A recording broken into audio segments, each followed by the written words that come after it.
Hello and welcome to Sabha TV. I'm Rajya. Let's have a look at the top headlines this evening.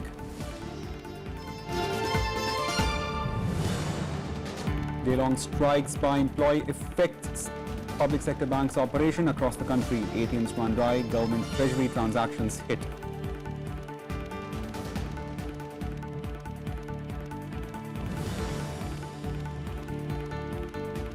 Campaigning for the remaining phases of election picks up in Uttar Pradesh and Manipur. BJP President Amit Shah and Congress Vice President Rahul Gandhi hold rallies in Imphal.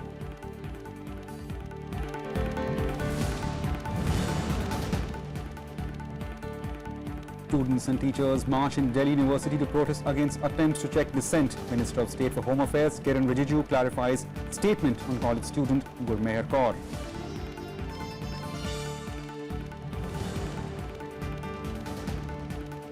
And Madras High Court calls for video footage from Tamil Nadu Assembly floor test on Feb 18th. Issues notice to Tamil Nadu Assembly Speaker, Chief Minister A.K. Palaniswamy and others.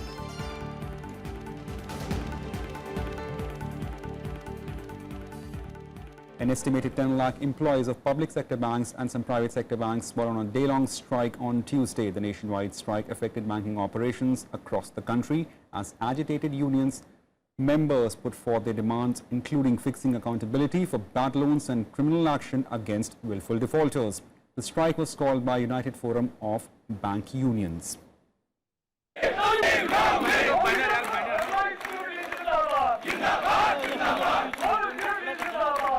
Banking operations were severely hit by the day-long nationwide strike called by employees of public sector banks. ATMs ran dry at various places as many branches kept their shutters down. Even the government's treasury transactions were said to be affected, import and export transactions were hit, and money market operations were not possible. The union's demands include fixing accountability of top officers over increasing bad loans, opposing labour reforms as well as outsourcing of permanent jobs, compensation to employees and officers for extra hours put in following demonetization in November, early initiation of next wage revision and adequate recruitment in all cadres. They are also pitching for criminal action against willful defaulters. Chief labour commissioner के सामने meeting हुई, सरकार की तरफ से जो है कोई सीरियस प्रयास नहीं किया गया, क्योंकि जितनी भी मांगे हैं वो या तो देश हित के अंदर है या बैंकिंग उद्योग के हित के अंदर है। उनको लेकर के सरकार की तरफ से कोई संवेदनशीलता जो है आज तक अभी तक दर्शाई नहीं गई। आज की हड़ताल एक ही दिन की सांकेतिक हड़ताल है। हम चाहते हैं कि भारत सरकार या आईबीए इसके ऊपर गौर करे ताकि देश के अंदर ज्यादा नुकसान भी ना हो सके, लोगों को भी ना इस चीज के लिए कोई असुलियत हो। इस वजह से हमने सिर्फ एक सांकेतिक हड़ताल की है। अपने सारे प्रयासों को देखने के बाद, करने के बाद जब हमने देखा कि कोई और सुनवाई नहीं है, तब हमें अंत में मजबूर होना पड़ा कि हम ये सरकार के खिलाफ, आईबीए के खिलाफ एक दिन की हड़ताल करें। The United Forum of Bank Unions, which claims membership of nearly 10 lakh employees across banks, has also requested the government for reimbursement of demonetization to banks. Vidya Vikram Singh, Bureau Report for Rajya Sabha TV. Let's now get to the latest from the ongoing assembly elections in verdict 2017.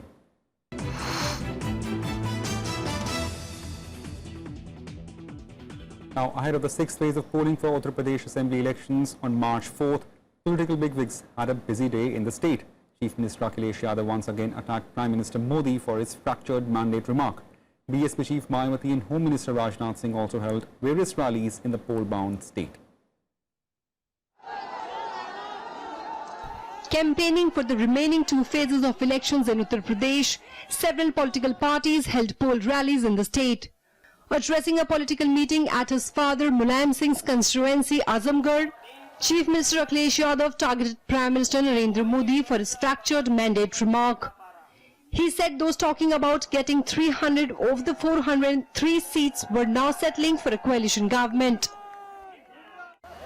पहले तो प्रधानमंत्री जी उनकी party के लोग कहते थे कि 300 सीटें जीत करके आ रहे हैं। पता नहीं बहु आते आते तक कहने लगे कि गठबंधन की सरकार बनने जा रही है। और अभी आजमगढ़ शायद नहीं आए हैं। और आजमगढ़ इसलिए नहीं आए कि वो जानते हैं 10 की 10 सीटें साइकिल के संग जाने वाली हैं। BSP Chief Mayawati addressed 2 rallies in Ghazipur and Mhow districts. In Mhow, she alleged that the ruling BJP at the centre wanted to end reservation in government jobs. She also urged voters, especially women, to vote in large numbers for the BSP. कि केंद्र की सरकार ने अपने लोकसभा चुनावी वायदों का अब तक लगभग 1/4 हिस्सा भी कार्य पूरा नहीं किया है और जिन पर से जनता का ध्यान बांटने के लिए अब तक इन्होंने किस्म किस्म की नाटकबाजी भी खूब की है जो आप लोगों से छिपी हुई नहीं है. Addressing an election rally at Mhow, Home Minister Rajnath Singh expressed confidence of a BJP majority in the assembly. He also blamed to the Congress, the SP and the BSP for the backwardness in the state. Bureau Report, Rajya Sabha Television. We're now joined by Rajya Sabha TV's Shyam Sundar from Azamgarh and Akhilesh Suman from Imphal. We'll go to Akhilesh Suman later, but first to you, Shyam. Shyam, just 2 phases left for the assembly elections in UP, and all the parties seems to be claiming majority, if not a comfortable majority. But today we saw Akhilesh Yadav playing Prime Minister's statement on the fractured mandate. Well, Rajat, if you talk about this phase, 6th phase, and if you talk about Samajwadi Party in 2012 elections, Samajwadi Party got 27 seats, and Samajwadi Party's ally in this election, Congress Party, got 4 seats.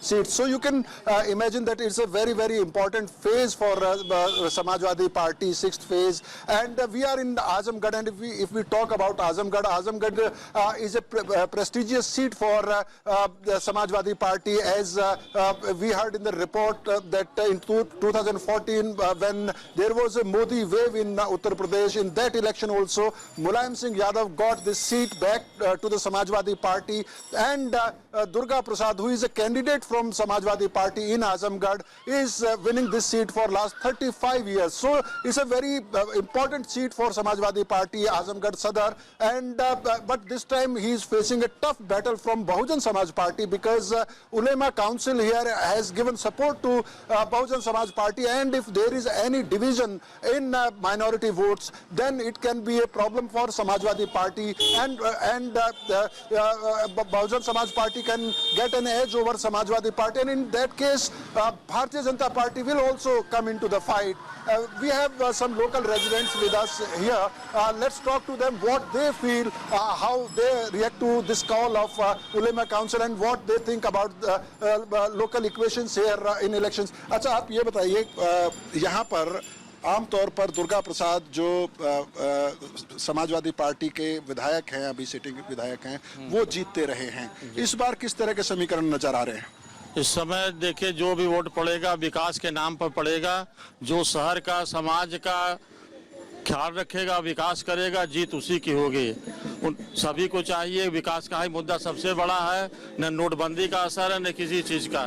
जो विकास होगा vote मिलेगा, जो विकास करेगा वो जीतेगा. जी, आप अपना नाम मुझे बता दीजिए. सर, मेरा नाम शराफत अली है. शराफत साहब, ये बताइए कि उलेमा काउंसिल ने बहुजन समाज पार्टी को समर्थन दिया है, तो क्या इसका मुस्लिम मतदाताओं पर फर्क पड़ेगा? क्या उसमें मुस्लिम वोटों पर कोई फर्क नहीं पड़ेगा. उलमा काउंसिल किसी का ठेकेदार थोड़ा ही है. हर आदमी अपना विचार अलग अलग रखता है, और मैं जान रहा हूँ कि सबके अलग विकास के नाम पर वोट पड़ेंगे. और जिस तरीके से अखिलेश यादव को बागडोर इस बार मिला था, उन्होंने बहुत ही काम किया है पूरे उत्तर प्रदेश में, खासतौर से आजमगढ़ में. सो आप नौजवान हैं, स्टूडेंट, आपके लिए ये इस इलेक्शन में और सवाल पूछते हैं, कौन से मुद्दे इम्पोर्टेंट हैं और किसको आपका वोट जा सकता है? शिक्षा, सुरक्षा और रोजगार.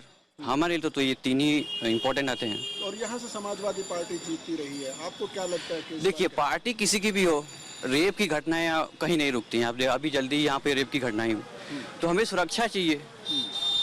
कोई भी पार्टी, अगर न हम कुछ नया चाहते हैं, बस So there are different kind of views in Azamgarh, but we know that because caste equations and other social equations are all matter in these elections, and on those lines, whether it's Bahujan Samaj Party or BJP or Samajwadi Party, which is ruling party in Uttar Pradesh, all have worked, they have done their groundwork on those lines also. And as I told you, that BJP is trying to get some ground in this phase, but it's a very, very crucial election for Samajwadi Party.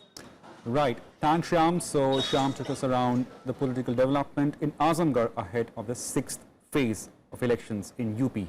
Off to the other state, with less than a week left for the two-phase assembly polls in northeastern state of Manipur, electioneering in the economic blockade-hit state is gradually picking up steam. Congress Vice President Rahul Gandhi addressed his first poll rally in Imphal. BJP chief Amit Shah also held 2 election rallies. Shah reached the tribal-dominated Sadar Hills district to push forward his party's campaign in the state. With campaigning for the two-phased assembly polls in Manipur gaining momentum, Congress Vice President Rahul Gandhi addressed his first rally in the state. Addressing a crowd in Imphal, Rahul attacked PM Modi to reveal the contents of the Naga Accord to the people of the state. He said till date no one knows what is in this prepaid accord. The Congress leader also attacked Modi over Sahara and Birla dairy cases. Manipur के chief minister को Naga accord के बारे में कुछ नहीं मालूम था।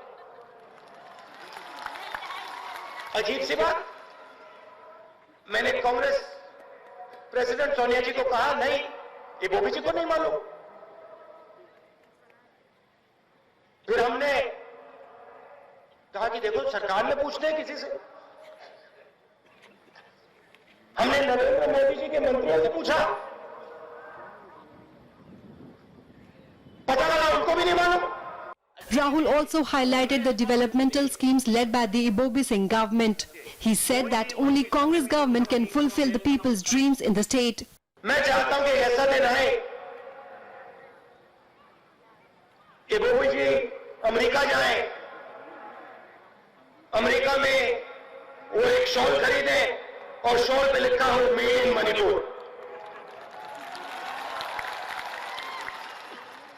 इस काम को करने के लिए जो हैंडीक्राफ्ट का काम करते हैं उनको सपोर्ट करना पड़ेगा। जैसे मोदी जी ने सड़कें बनाई, उस प्रकार से उनके लिए सड़कें बनानी पड़ेंगी। Congress Vice President Rahul Gandhi raised direct question against Prime Minister Narendra Modi, and he accused him of not fulfilling the promises made to Manipur. Rahul Gandhi assured the people of Manipur that no one can touch the geographical integrity of their state. BJP President Amit Shah was also in Imphal, where he held a rally. While speaking to the people, Shah alleged that the Ibobi Singh-led Congress government in the state was corrupt. He said that the Manipur Chief Minister has only inaugurated half-made projects and has also misused central funds. However, he asserted that the Manipur has the potential to become a model state. स्वास्थ्य सेवाएं, health के लिए जो सेवाएं चाहिए, infrastructure चाहिए, अगर वो मणिपुर में उपलब्ध नहीं है, रोड बने नहीं है, मणिपुर के अंदर बेरोजगारी है और मणिपुर के अंदर लॉ एंड ऑर्डर की स्थिति ठीक नहीं है, तो इसके लिए केवल और केवल इबोबी सिंह की एक कांग्रेस पार्टी की सरकार जिम्मेदार है। For the first time, the Ibobi Singh-led Congress party faces a stiff electoral challenge from its arch-rival BJP in the assembly elections that are set for March 4th and March 8th. With inputs from Akhilesh Suman, Bureau Report, Rajya Sabha Television. For more, we have with us Rajya Sabha TV's Akhilesh Suman live from Imphal. Akhilesh, many thanks for joining us. Besides facing a triple anti-incumbency, now United Naga Council call that they will support the candidates of UNF. Will that also add to the challenge faced by the Congress party?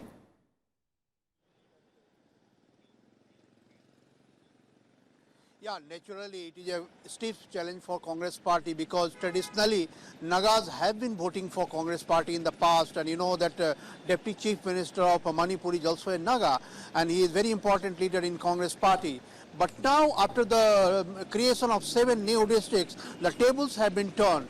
And now there is a steep anger inside the Naga community that Ibobi Singh has not consulted them before changing the whole geographical and territorial map of the district inhabited by the Nagas. So this is quite a challenging time from Ibobi Singh, who is Chief Minister of the state for 15 years. And he has been promising to the people now that for administrative convenience, 7 new districts have been created. And today when I came here and I saw the newspaper was full page newspaper was for saving the Manipur state from disintegration and for development. So development is a common agenda that every party in every part of the state is speaking and every part of the country speaks.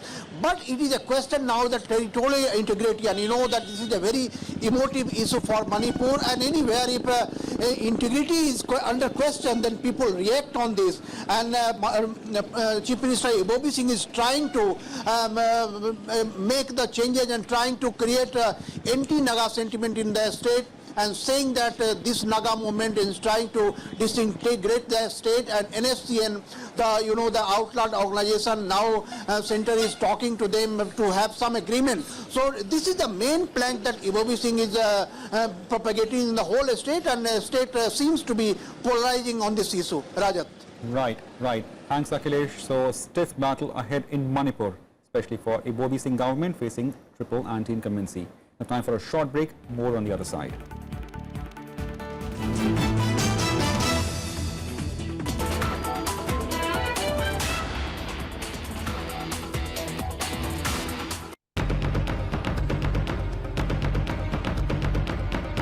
It's election time again.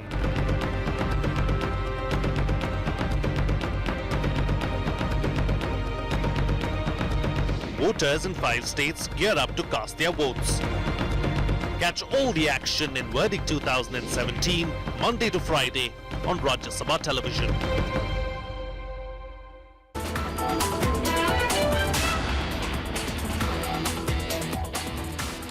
Welcome back. Now, hundreds of students and teachers of Delhi University, Jawaharlal Nehru University and Jamia Millia Islamia held a protest march demanding what they called their space to debate. The protesters were mainly students of Left Forum like All India Students Association. Police were deployed in good numbers to prevent a rerun of clashes that were witnessed between the ABVP and ISA last week.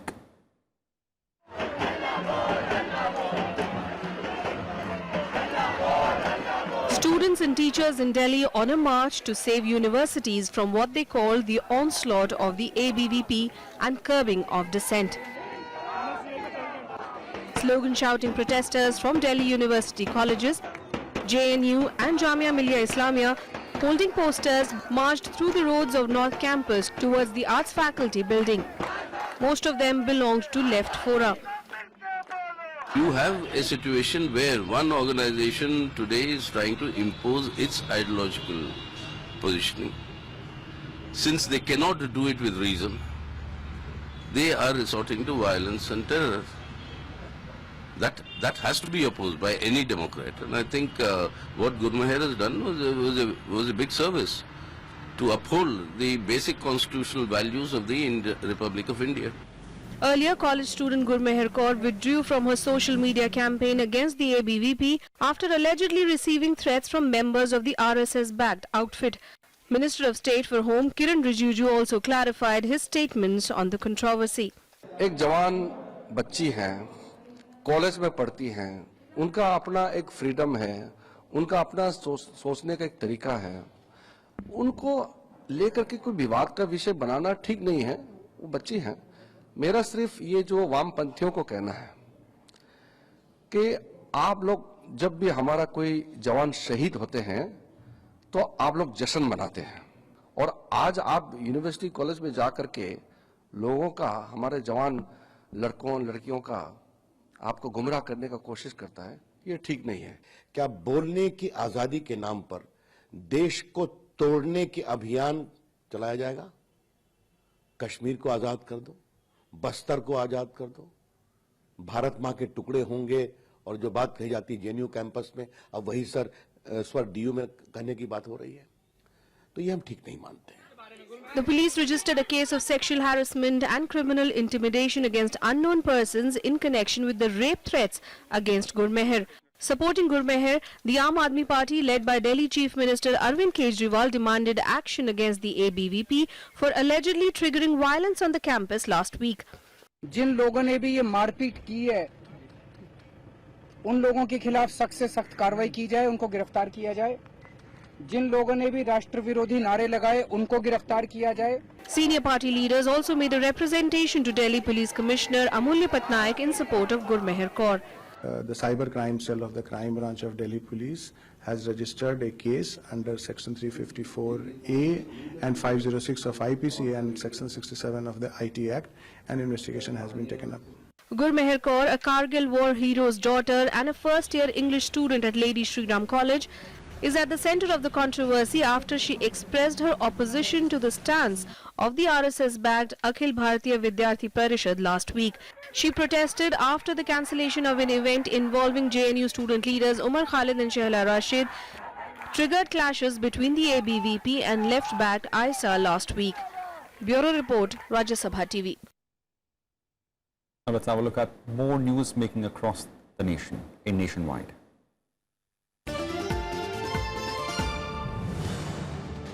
Convicted AIADMK General Secretary Sasikala Natarajan has replied to the notice issued by the Election Commission over her appointment. In a reply, Sasikala has claimed that while the General Secretary has to be chosen by the party cadre, her appointment as an interim General Secretary was a temporary measure.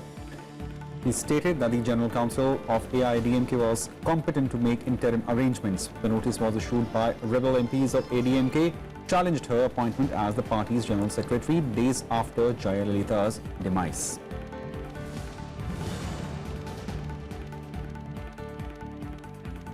The Madras High Court has called for video footage of Tamil Nadu Assembly's floor test, which was held on February 18th. The court has issued notice to Tamil Nadu Assembly Speaker, Chief Minister E.K. Palniswamy and others to produce the video recording on the day of confidence of vote, which was adopted amid unruly scenes.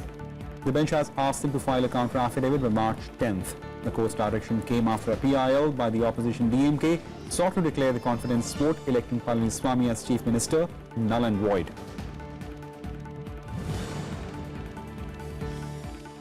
At least 11 people were killed and 30 injured when a Hyderabad-bound bus fell into a canal after hitting a divider on National Highway 64. The tragedy happened in Krishna district of Andhra Pradesh.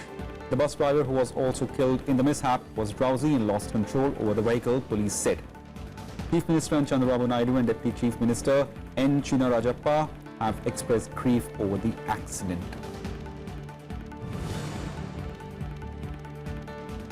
Supreme Court has rejected a Maharashtra woman's plea to terminate her 23-year-old fetus on the ground that it suffered from Down syndrome.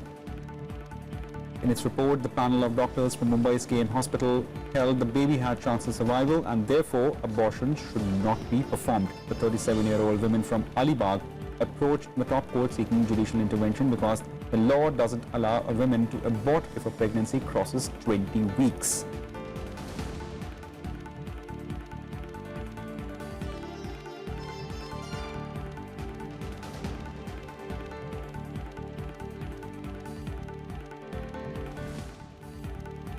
On to sports news now. India has bagged 2 medals, a gold and silver at Shooting World Cup in New Delhi on Monday. In a 10 meters mixed team air pistol event, duo of Jitu Rai and Hina Sidhu clinched the gold for India, making the first gold for the country in the event. Jitu teamed up with Hina to finish ahead of Japan's Yukari Konishi and Tomoyuki Matsuda 5-3. In men's double trap event, Ankur Mittal brought the second medal of the day, winning the silver medal. 24-year-old Mittal finished second on the podium after he tailed 74, one behind gold medalist James Willett of Australia. Earlier at this ongoing World Cup, Pooja Ghatkar had won bronze medal for India in the 10-meter air rifle event. Sports Minister Vijay Goyal congratulated the team for their victory.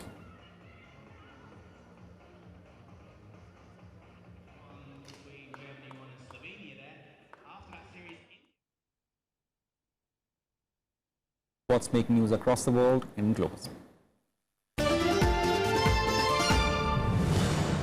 Thousands of civilians fled Islamic State's last stronghold in western Mosul on Tuesday. More than 10,000 civilians have fled Islamic State-held district since government forces broke through the city's southern limits on Thursday, seeking medical assistance, food and water.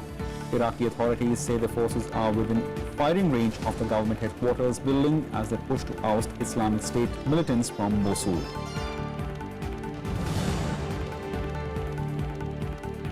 South Korea's Samsung Group on Tuesday said it has dismantled its corporate strategy office following its chief arrest amid graft scandal that could bring down President Park Geun-hye.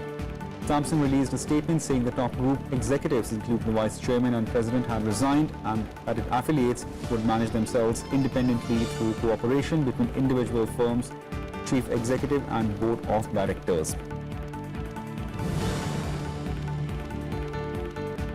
People living near South Korean golf course on Tuesday sued to stop hosting of controversial US military missile system. South Korea announced that it secretly signed an agreement with a lottery group to provide course despite coming under growing pressure from the crucial market China over the proposal.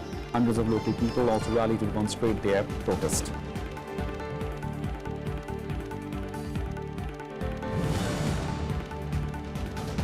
That's it for now. Keep watching Rajya Sabha TV for more.